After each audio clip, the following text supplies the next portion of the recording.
No, you are not just getting old. You just need to move more and or move better. Hi, my name is Maria Gazen. I have been a personal trainer now for the better part of a decade. I have a degree in exercise science with a concentration in exercise physiology for clinical populations. I'm also certified in corrective exercise, chronic pain management, mobility, and nutrition. So I know about the human body.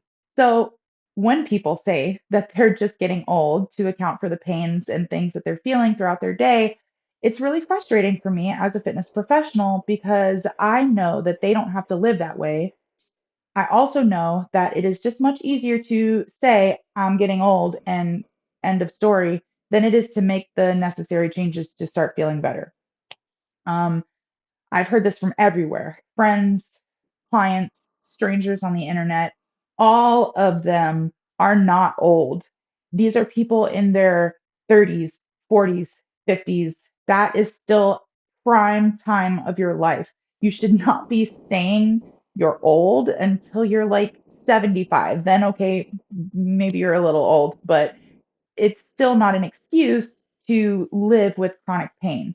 And I know that it can feel normal because it's so common and we hear it from all these sources. And so you kind of develop a sort of camaraderie with these people who are going through the same things as you. And I know that that can kind of, feel good also. And so that might keep a lot of people from making changes as well. But you can also become desensitized to the pain and you can start to just modify your life to fit around your pains. And you don't have to do that. First of all, pain is a sign from your body that something is wrong. So it shouldn't just be ignored. And whatever may be wrong probably has something to do with either lack of movement or faulty movement patterns. So basically, the steps to take to start feeling better. If you are sedentary right now and you don't move basically at all, I would just start with walking, regularly walking. Now, I know the big thing is like 8,000, 10,000 steps a day. Check out my video on that if you want some more information. But basically, yes, there's goals for people that are kind of loosely based on the guidelines set forth by the US Department of Health. But a lot of these things are actually just marketing gimmicks. So that whole step count thing is not necessarily what we should be striving for. The point is just regular movement.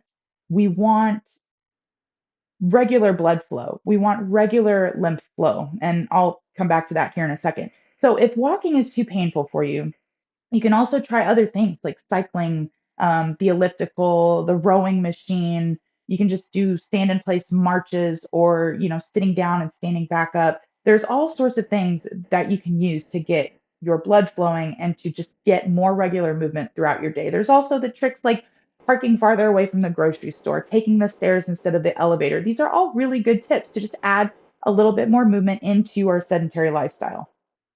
So, the goal of regular movement is to get the blood flowing regularly and also the lymph flowing. Blood has so many important things for your body.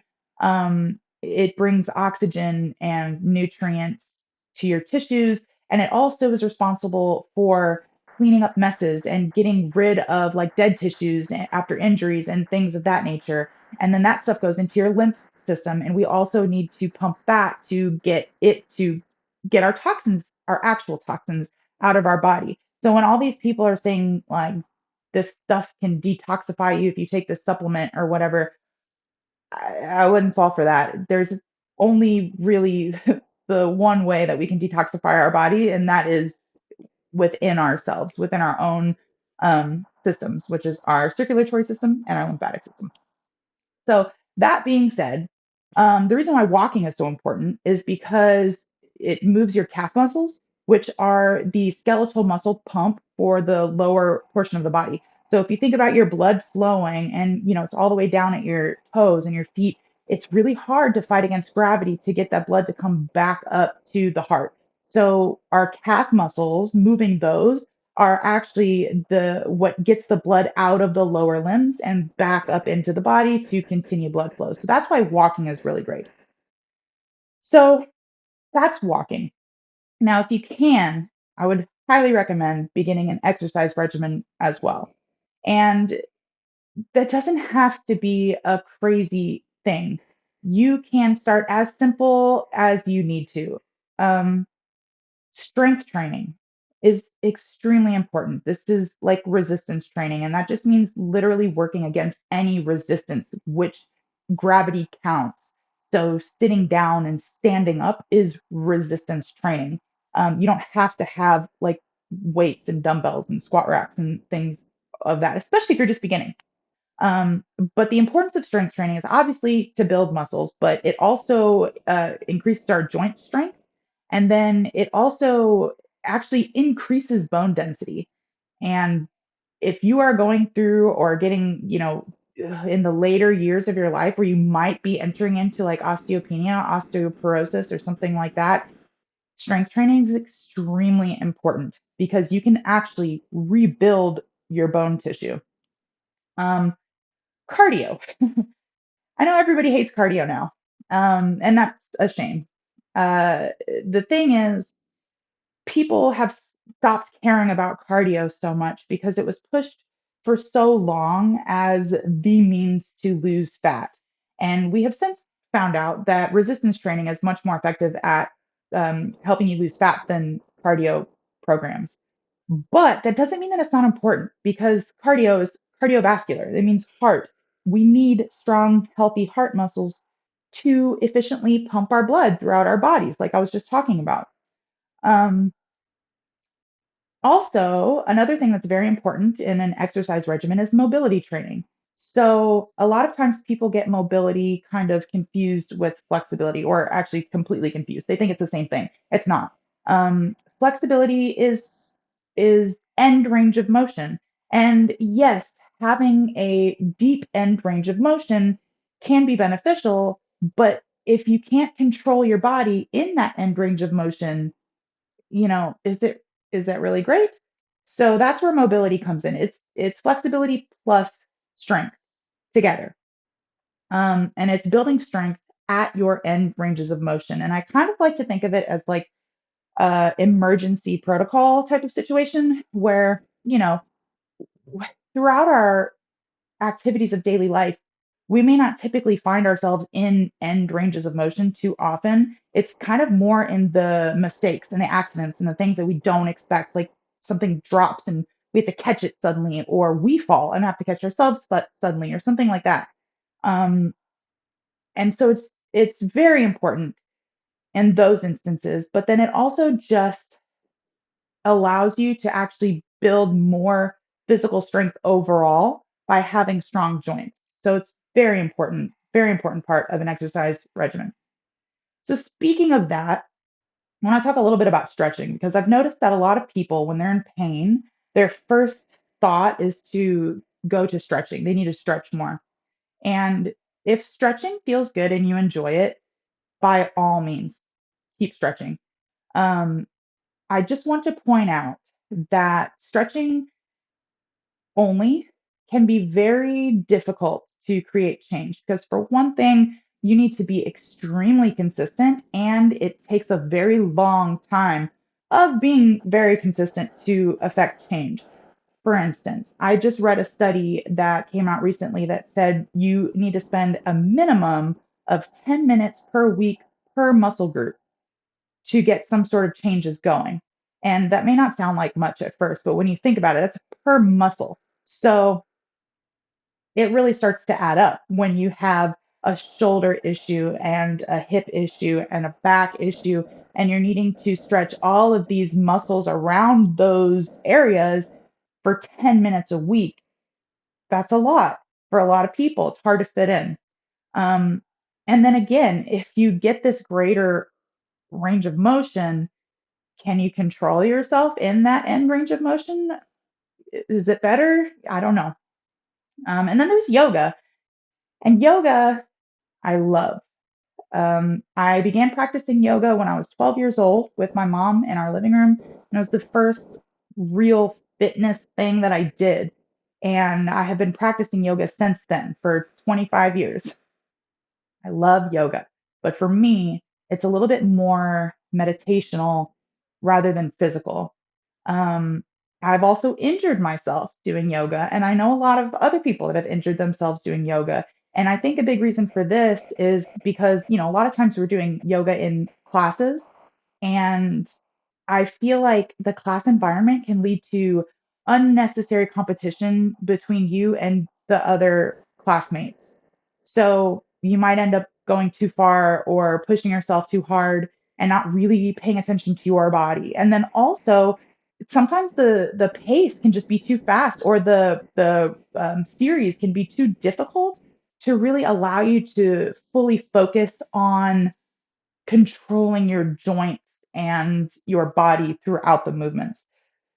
So that's just, you can take it or leave it. Again, if you love yoga, do yoga, but I wouldn't use it as an end all be all for helping you feel better, especially if you're dealing with chronic pain or an injury.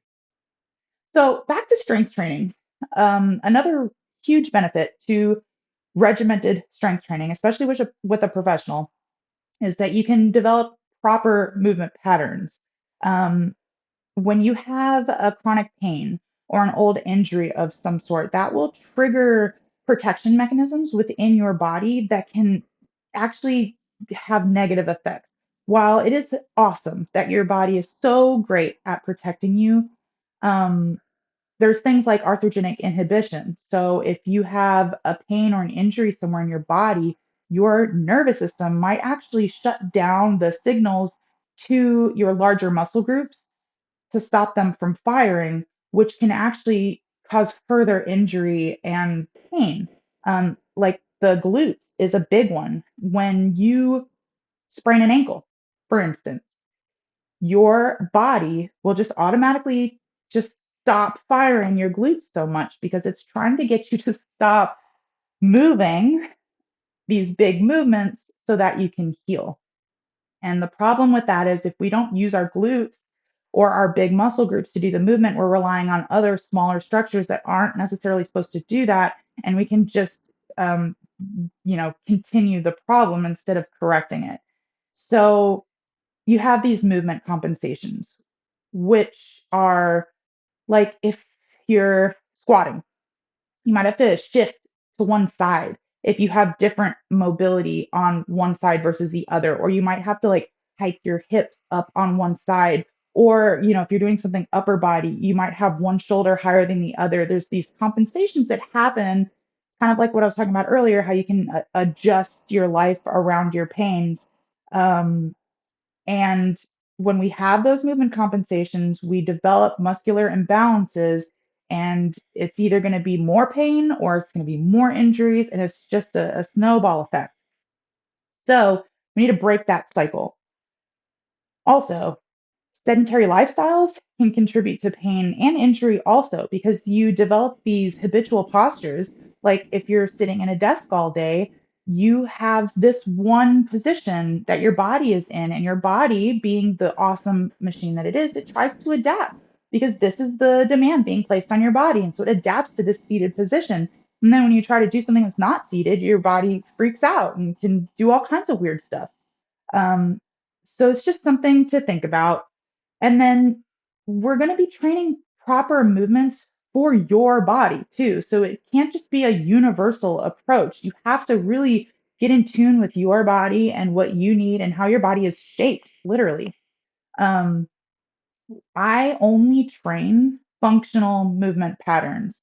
So it's the stuff that you're going to need to live out the rest of your life: squats, deadlifts, pushing, which is like a plank or a push up or a bench press, and pulling, which is like a row or anything like that. Um, and when you do these things correctly over and over again with someone watching you or with you watching yourself in a mirror or something, making sure your alignment is good, you will eventually develop new muscle memory that will allow you to perform these movements properly out in the real world.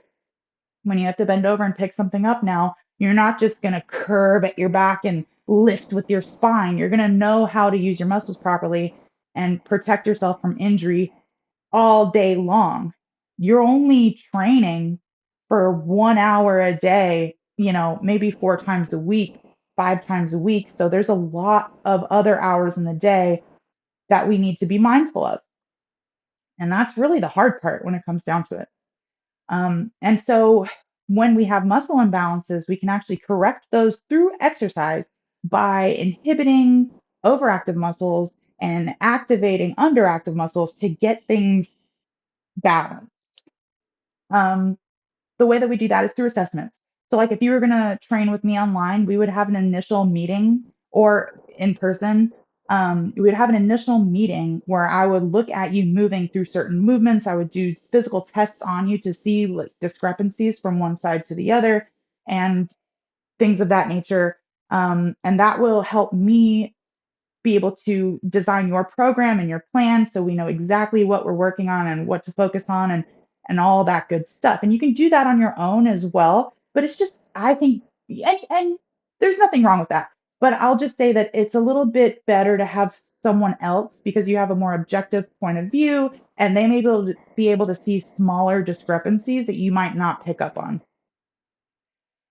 And that's where I come in. So I offer online training and I offer 3 different tiers, which I will touch on here in a second. But yeah, it's totally doable from an online perspective now with all these Zoom and all these options. I can just have you move for a camera and I can see you almost just as well as if we were in person.